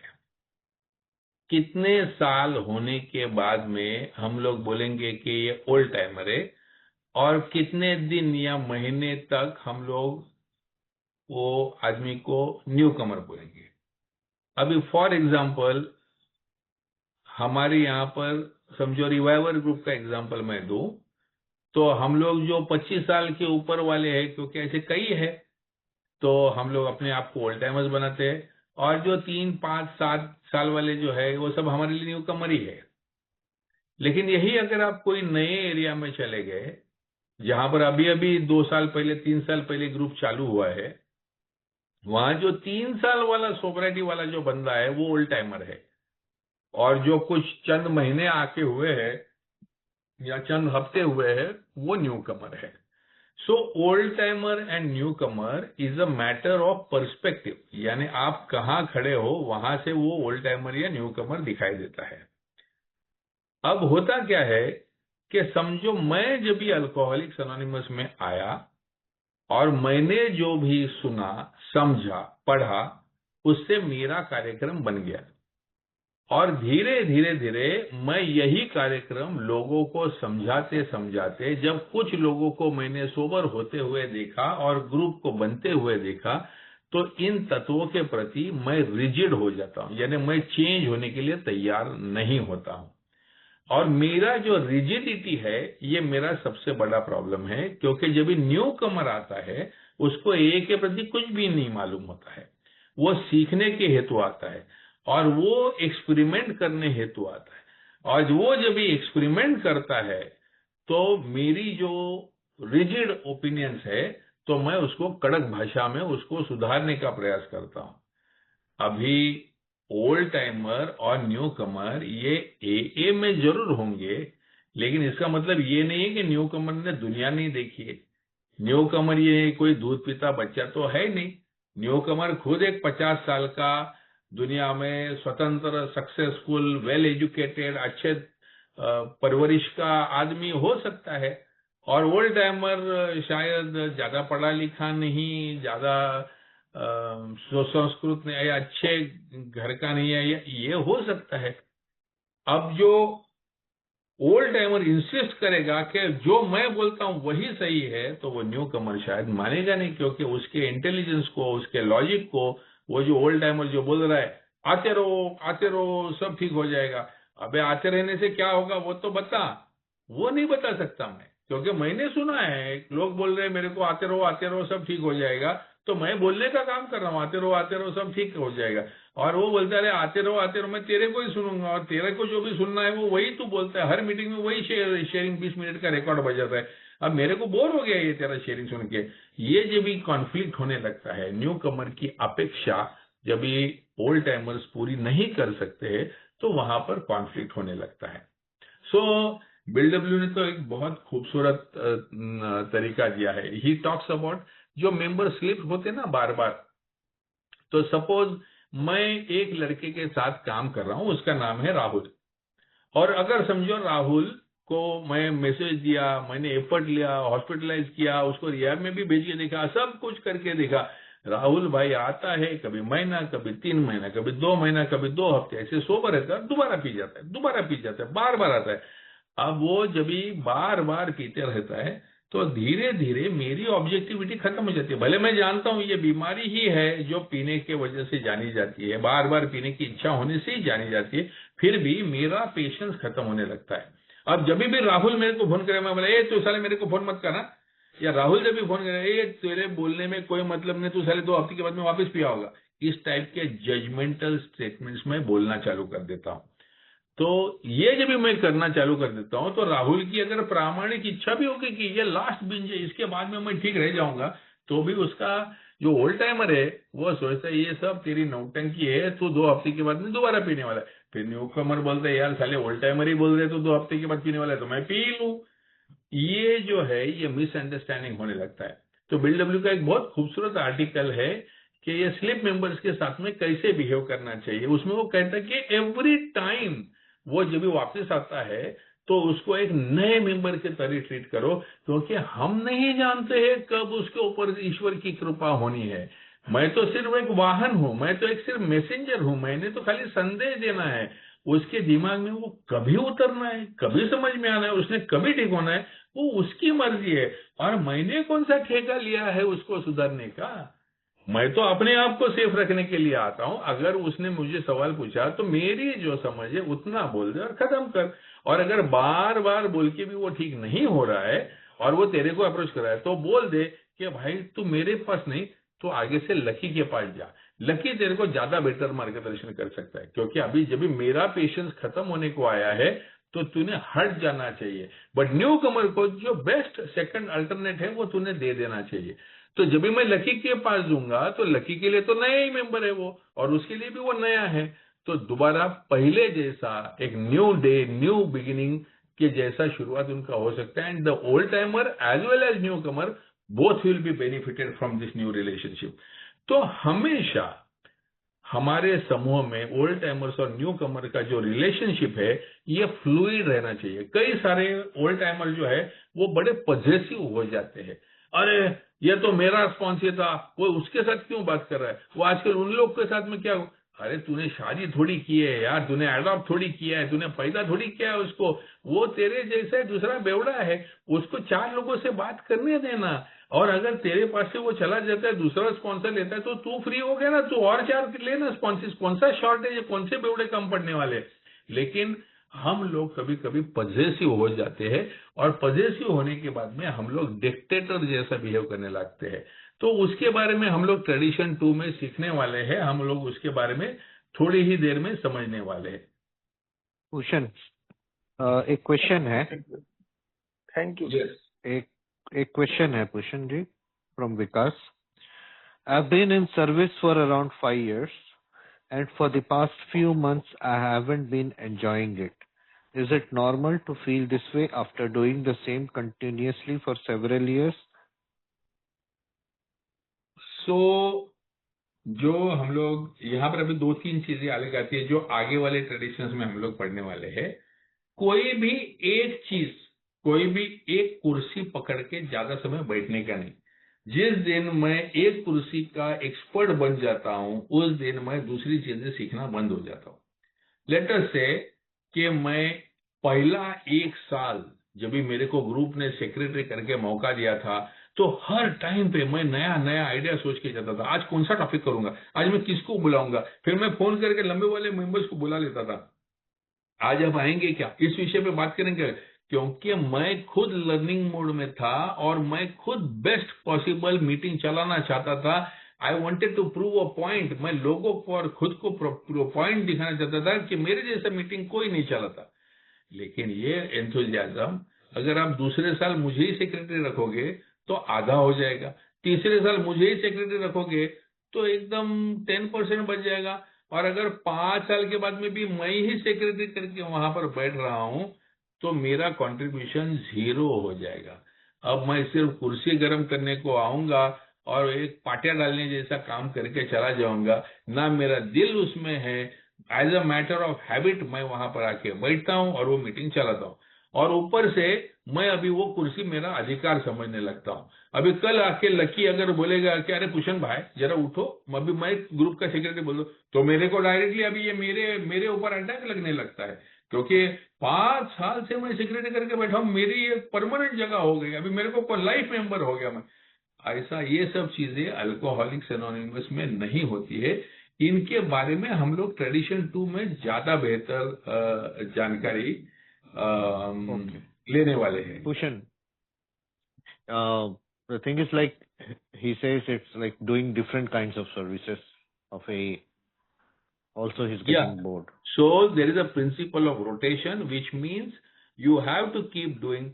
पहले आप हर पोजीशन में आप एक ही बार सर्व करोगे, उसके बाद में आप सर्व जिंदगी भर करोगे, लेकिन अलग अलग पोजीशंस में अलग अलग लेवल पर, पहले ग्रुप पर, फिर इंटर ग्रुप पर, फिर स्टेट बॉडी पर, फिर नेशनल लेवल पे, फिर इंटरनेशनल लेवल पे, ऐसे आप अलग अलग लेवल्स पे सर्व करते जाओगे। नहीं, वो कह रहे हैं कि लाइक वो ऑलरेडी 5 साल से अलग अलग सर्विसेज कर रहे हैं और बोर हो गए हैं पूरे एक के सर्विस से itself. अलग अलग सर्विसेज करके बोर हो गए हैं।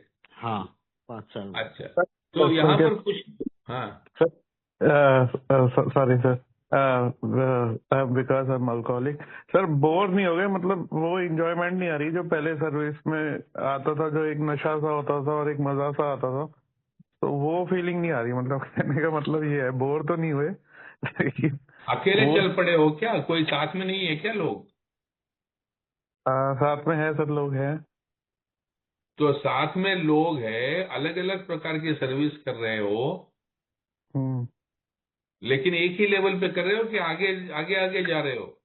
ये भी कर रहे हैं सर, जैसे पहले ग्रुप सर्विस करते थे, फिर इंटर ग्रुप करा, एंड लेकिन अभी पता नहीं कुछ महीनों से हो रहा है सर ऐसा, मतलब 1-1.5 महीने। अच्छा, चलो कोई बात नहीं। सर्विस स्पॉन्सर लिया है आपने अभी तक? नहीं सर, सर्विस स्पॉन्सर नहीं लिया। अच्छा, तो कोई सर्विस स्पॉन्सर ले लो, लकी भाई से बात करो या किसी से बात करो, और कहाँ अटक रही है गाड़ी वो समझ लो। ठीक है, ठीक है। Okay okay, thank you. Okay, thank you all. Meeting का समय हो चुका है। मीटिंग का समय हो चुका है कल्पेश, हम एक बार मीटिंग क्लोज करते हैं, फिर भूषण जी से आप पूछ सकते हैं। अगले इसमें पूछता हूँ, लेकिन इसी के ऊपर था। ठीक है, मैं अगले इस पर पूछता हूँ, क्योंकि चंदू में 5 साल से मेरे पास होम ग्रुप नहीं था, इसलिए मेरे को पूछना था। ठीक है, मैं पर्सनली बात कर दूंगा, कोई प्रॉब्लम नहीं। अच्छा ठीक है, ठीक। हाँ, कल फोन करता हूँ। चल, कल बात करते हैं, लेकिन अभी लेट हो गया। हाँ नहीं ना, ठीक है, ओपन ग्रुप में इसलिए पूछ कि शर्माने का नहीं है। दोस्तों, मीटिंग का समय हो चुका है। आप सबका धन्यवाद। हम अगले हफ्ते मिलते हैं। मीटिंग 9 बजे। आज हमने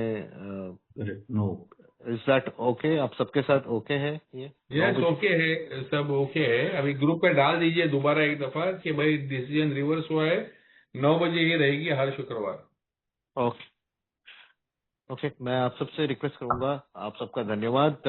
हम अगले हफ्ते मिलते हैं 9 बजे रिवाइवल ग्रुप की ए ऑनलाइन मीटिंग में, जिसमें हम ट्रेडिशन 2 पे चर्चा करेंगे। कृपया मेरे साथ सैनिटी प्रेयर इंग्लिश में वी वर्जन पे करते हैं हम।